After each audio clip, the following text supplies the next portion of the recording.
Welcome to Growth Groups tonight. Thank you so much for being with us. And this is week number 5 as we jump back into our study on the book of Philippians for our growth group. And I want you to take your Bibles tonight and turn to Philippians chapter 3. We're going to begin in verse number 15. If you remember a couple weeks ago when we left off, we ended in verse number 14. And tonight we're going to look at how Paul addressed spiritual maturity and how we can see ourselves growing spiritually through this passage of Scripture. Paul's going to use some of the same points that he's already mentioned in the previous verses in this letter, and we're going to reflect tonight on some of those things. But I want you to look down in verse number 15 with me, and right as we get ready to jump in, let's go ahead and pray together tonight, and then we'll jump into this passage of Scripture. Father, we thank you for the time that you've given us, the opportunity that you have given us today, Lord, to dive deep into your Word and see what your Word has for us. Lord, please speak to our hearts, give us what we stand in need of. Lord, please search us, and Lord, if there's anything in our heart that's not pleasing to you, please forgive us. And Lord, help us to repent of it, turn from it, and Lord, help us to be pleasing in your sight. Lord, please cleanse my heart of sin. Anything in my heart not pleasing to you, please forgive me and help me to be clean as I teach your word tonight. Lord, we love you so much. Thank you for giving us the written word of God, Lord, that speaks to us and shows us how we can be more like you. Please help us to be spiritually mature, Lord, in the passage that we're going to read tonight. Lord, we love you. Thank you so much for loving us. In Jesus' name, amen. If you're taking notes at home tonight, I want you to write down number 1, the labor that's mentioned. Look at verse number 15 of Philippians chapter number 3. The Bible says, "Let us therefore, as many as be perfect, be thus minded, and if in anything ye be otherwise minded, God shall reveal even this unto you. Nevertheless, whereto we have already attained, let us walk by the same rule, let us mind the same thing." Point number 1 I want you to look at tonight is the labor. And if I can get this computer to work here, that'll be even better. There it is. The labor. Now, we all know that nothing comes in life without hard work. There are no get-rich-quick schemes. There are no methods there. Just dedicated people who are willing to put in hard work and effort to be successful. Now, Paul gets to verse number 15 with that mindset. Paul just told him in verse number 14, he said, "I press toward the mark." We talked about that pressing, that reaching, that longing with every fiber of our energy. We talked about that last time. But Paul just told him he's pushing, pressing every day to reach his prize. He's not slowing down. And at the end of his life, he tells Timothy in 2 Timothy chapter 4 and verse 7, he says, "I've fought a good fight. I have finished my course. I have kept the faith." But in verse number 15, the word perfect, he says, "Many as be perfect." It's the same word that we find in Matthew chapter 5 and verse 48 when Jesus said, "Be therefore perfect, even as your Father which is in heaven is perfect." And because of what we're pressing towards, let's focus on spiritual maturity. Paul's turning the page here, and that we're not talking about being sinless. We're talking about sinning less. The Greek word here for the word perfect is teleos, which means complete or mature. And Paul is telling the people, this church, really just to grow up, just to be mature. It's time to grow up. And maybe you've heard that phrase at some point in your life. I know that I have.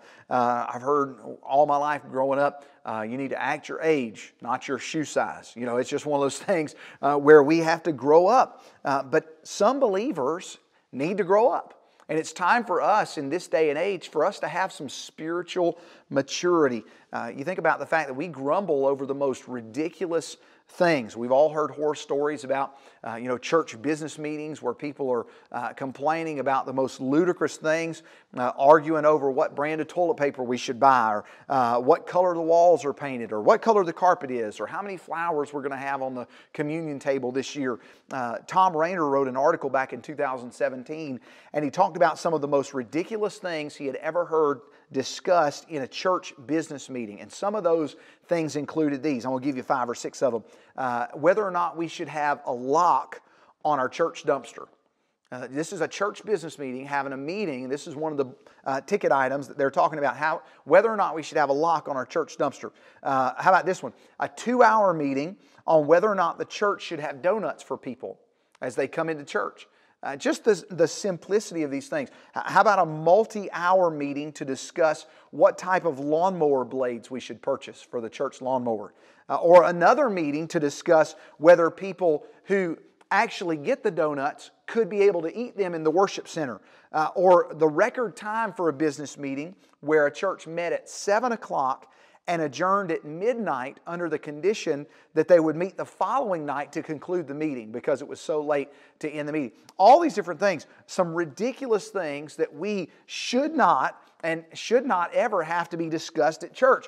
And this is where spiritual maturity sets in. This is where Paul's talking. He said, if it's not maturity, in verse number 15, he says, if in anything ye be otherwise minded, God shall reveal even this unto you. If it's not of maturity, God is going to reveal it to us. We ought to pray that the Lord gives us discernment and show us what direction to go, especially when we're in unprecedented times. When we're in times where we've never been before, we should pray for discernment. And I think we've all prayed more about decisions the past 5 weeks than we have leading up to that, sadly, just because we're in times we've never entered into before. We need His mind, like He mentioned in Philippians chapter 2, verse 5, when He said, let this mind, the mind of Christ, let this mind be in you, which was also in Christ Jesus. But are we mindful to listen to His leading? Because there are those who are spiritually mature, those who have reached a place in their life and their walk with the Lord where they're close to Him, those same marks that they're reaching for are the same ones that those who are developing their walk. And look at verse number 16. He says, nevertheless, whereto we have already attained, talking about a certain group, let us walk by the same rule, let us mind the same thing. And see, there are always going to be people who are mature, those who are mature in the church, who have reached that level of spiritual maturity. But there will also be a group who are still developing. And those who have arrived at that place of spiritual maturity, and then those who haven't gotten there yet. The danger for the group that has arrived is to take pride in where they are. The danger for those who haven't yet reached that place of spiritual maturity is to be envious or jealous of those who have arrived. Just remember the words of Paul when he said in 1 Corinthians 15 verse 10, but by the grace of God I am what I am. And His grace which was bestowed upon me was not in vain, but I labored more abundantly than they all, yet not I, but the grace of God which was with me. When you're in your journey, remember, nothing in your journey has anything to do with you. It has everything to do with Him. As you're in this Christian life, just remember the level of spiritual maturity you reach, wherever that is, that's not because of how good you are. It's how good He is. We're all supposed to be developing the fruit of the Spirit found in Galatians 5, verse 22 and 23, where it says, but the fruit of the Spirit is love, joy, peace, long-suffering, gentleness, goodness, faith, meekness, temperance, all those things. We could all love more. We could all have more joy, have more peace, be more patient with other people, be more gentle in our actions, be better to our fellow man, have more faith, be more humble. All those things, have a better attitude than we do at times. We all have room to grow. We all have room for our faith and our walk with the Lord to develop. But do we realize that? Do we acknowledge that? Are we doing anything to press towards that, as Paul said, to reach that level of spiritual maturity where we can say, with the Apostle Paul, he said, let us be perfect, spiritually mature, complete in Him. So we see, number one, the labor mentioned. Number two, we see tonight, we see the leadership. Look at verse number 17. He says, begins the phrase, the verse with, brethren, be followers together of me, and mark them which walk so as ye have us for an example.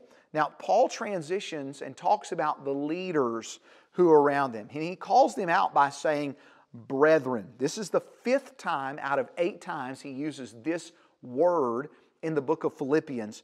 And he's really using it to redraw their attention back to the fact that they're a family. They're all in this thing together. And if you think about it, we're all on the same team. Whether we're a part of Crossroads Baptist Church or whether you're a part of another good Bible-believing, Bible-preaching church in our community or on the other side of the globe, if you name the name of Christ and you are a believer by grace through faith, we're all on the same team. We should rejoice when others are rejoicing. Weep with others who are weeping. We're all in this together. But it also tells us who He's not writing to as a church. Outside, those outsiders. He's talking to those who are saved. He's not talking to those who are not saved. He's not trying to encourage the lost to be something that they're not, but rather the saved, He's encouraging the saved to mature into who they're meant to be. That's His goal. In writing, He says, "Brethren, be followers together of me." He told the other church, another church in 1 Corinthians chapter 10, or 11 rather, in verse number 1, "Be followers of me, even as I also am of Christ."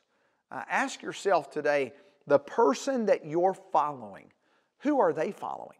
The person that is leading you, who is leading them? Peter said in 1 Peter chapter 2, verse 21, "For even hereunto were ye called, because Christ also suffered for us, leaving us an example that ye should follow His steps."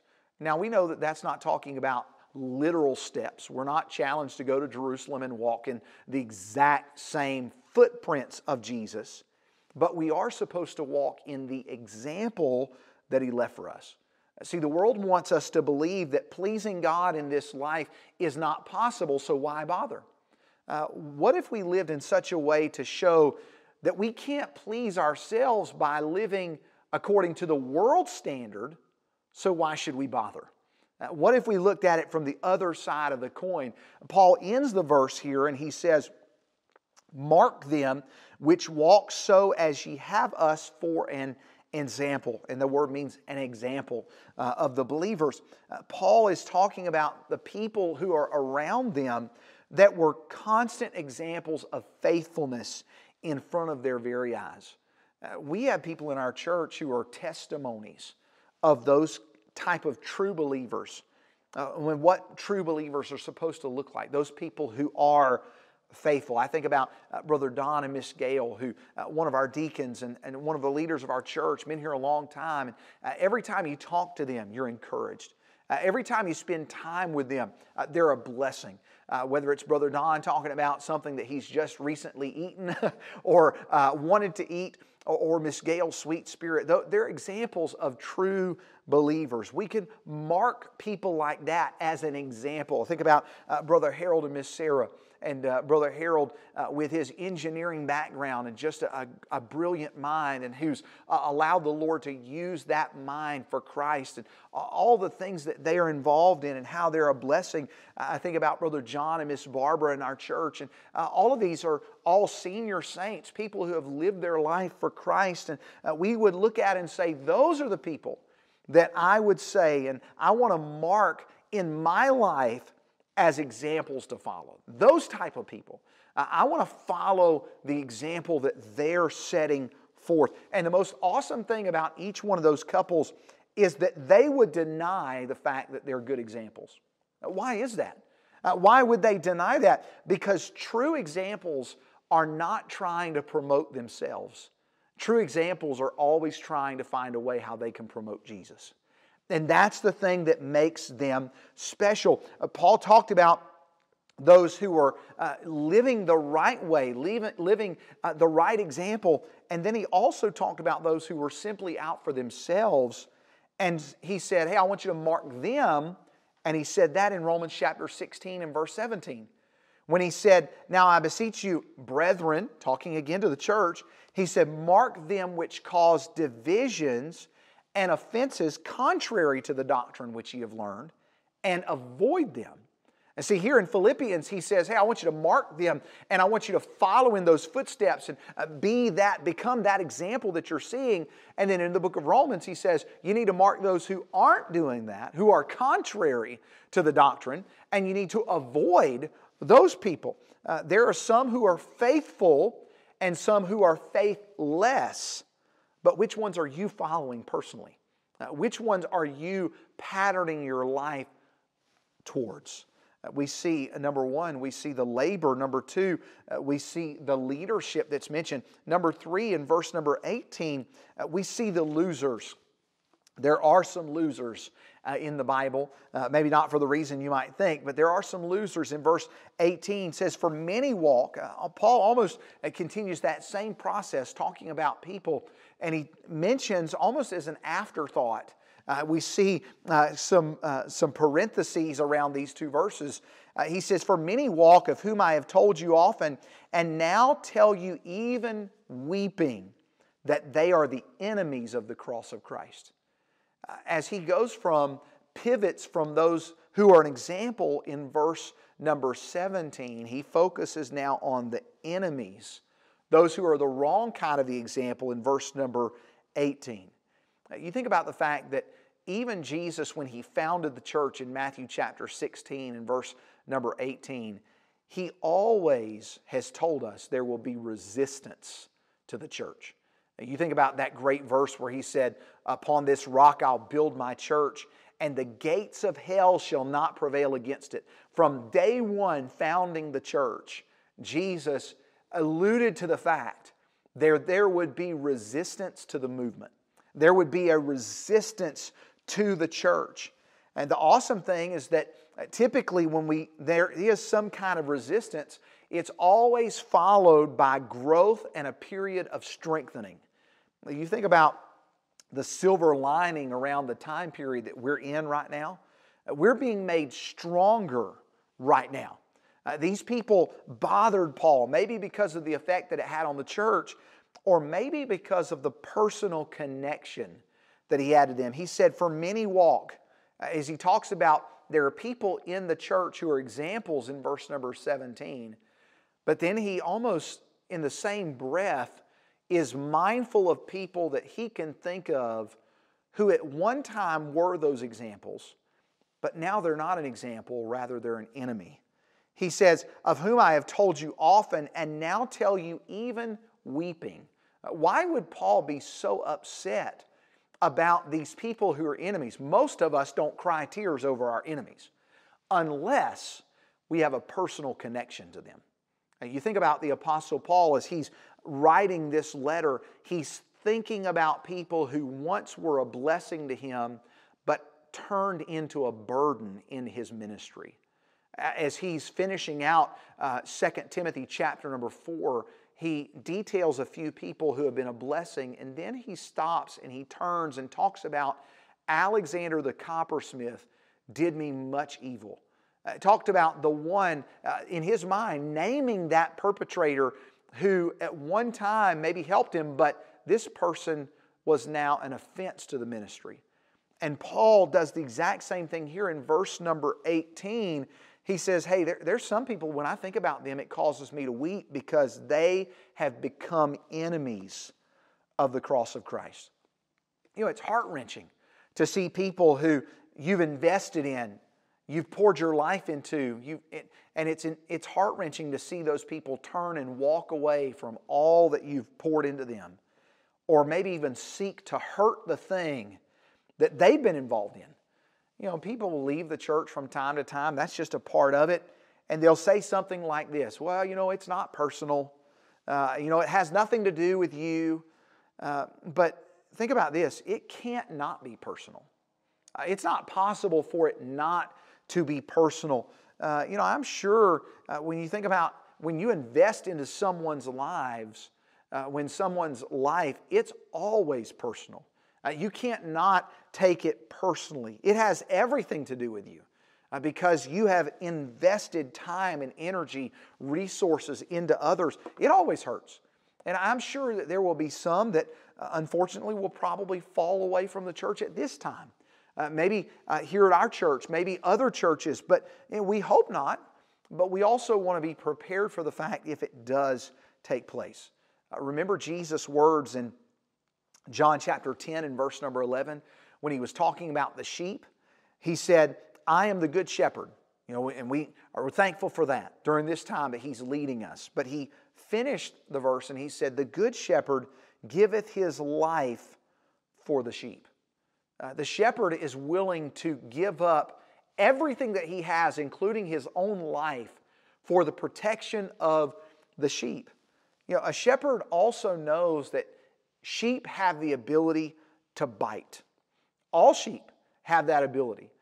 With teeth or with gums, as older sheep, they have the ability to bite. But with that knowledge, the shepherd has to make sure that they're biting at the right thing. Sheep are not supposed to bite the shepherd. Sheep are not supposed to bite other sheep. Sheep are supposed to eat the food that the shepherd feeds them. The primary reason for those teeth is to consume the food that the shepherd places in front of them. And that's what bothered Paul, that they had stopped eating the spiritual food at some point and were biting now at other sheep. They weren't consuming spiritual food, but what was the result?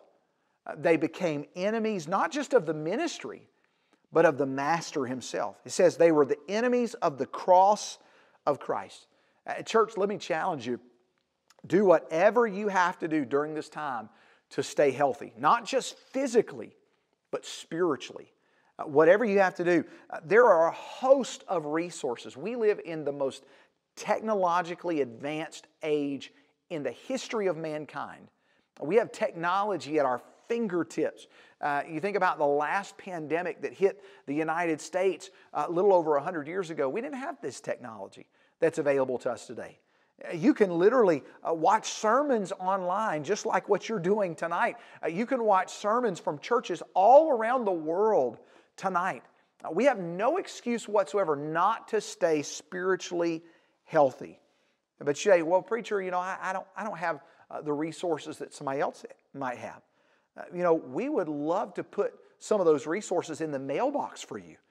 Whether that's sending them in the mail, wiping them off for you and sending them in the mailbox, dropping them off at your front door. We have books and tracts and resources and pamphlets and DVDs of sermons and CDs of sermons. Man, we can flood your mailbox with resources for you to be able to stay spiritually healthy during this time. All you have to do is ask.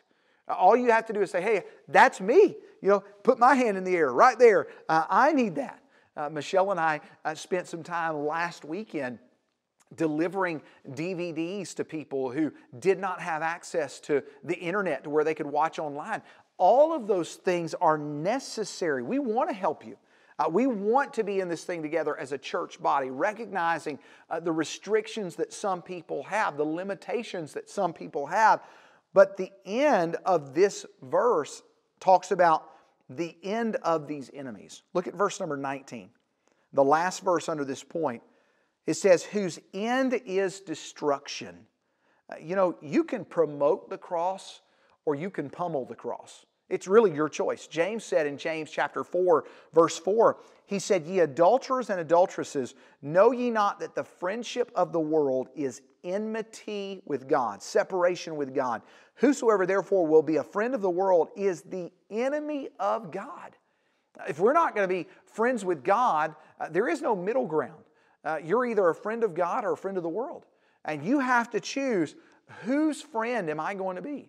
Am I going to be a friend of God? Or am I going to be a friend to the world? He said, the end is destruction, whose God is their belly, and whose glory is in their shame. We live in a shameless society. People have no shame whatsoever. And sadly, sometimes that creeps into the church, where we behave in such a way where it's not a big deal. It's just a little white lie, or it's just a little sin. But at the same time, all of those things put Jesus on the cross. And when we partake in them, we're literally saying that the cross is of no eternal value to us because we continue in those sins. So we see the losers in this passage of Scripture. And then lastly tonight, we see the longing. The longing. After acknowledging the enemy, Paul talks about the essential. He stops and says, hey church, but even though there's an enemy, we're going somewhere. In verse number 20, he said, for our conversation is in heaven, from whence also we look for the Savior, the Lord Jesus Christ. As much as the world is focused on material things that won't matter when Jesus returns, we should be more concerned with heavenly things that will matter one day. Someone wisely once said, we're supposed to plan as if we're going to live forever, but live as if we're going to die today. You know, the word conversation here in verse number 20 means our way of life, the way that we live, the way that we conduct ourselves. Our living should resemble heavenly things, holy things, happy things, things that please the Lord, not please our flesh. And Paul was a Roman citizen, but he didn't act according to Roman law because it contradicted his second citizenship. That's the only reason. He said, I'm going to live according to the Word and not according to the world. He said there has to be a difference. He could not agree to abide by the things that disregarded God's law from His Word. He said we have to stand on the Word. We don't contradict our nation's law because we don't feel like it. We have to stand for the truth of the Word of God. We might, when that truth of God's Word contradicts our nation's law, we do what's right and we stand for what's right based on this book, what God tells us to do. There are a lot of churches right now who are under attack, whether in our nation, whether around the world, that are under attack from the state. And we have to be alert. We have to be aware of what's going on around us. And if we're put in a position where we're given the choice to obey the law or to obey the Lord, that should be an easy choice. We're going to obey the Lord. We're going to put Him first. Paul's letter echoed the teaching of Peter from Acts chapter 5, verse 29. He said, Then Peter and the other apostles answered and said, We ought to obey God rather than men. During this time, we have to be alert and aware of where the line is. Are we going to obey God rather than men? Or are we going to bow everything that we have to the laws of the land? And that's a fine line. And sometimes that line moves, and we have to be always watching. And we pray that it won't ever come to that. But at the same time, we have to be prepared either way.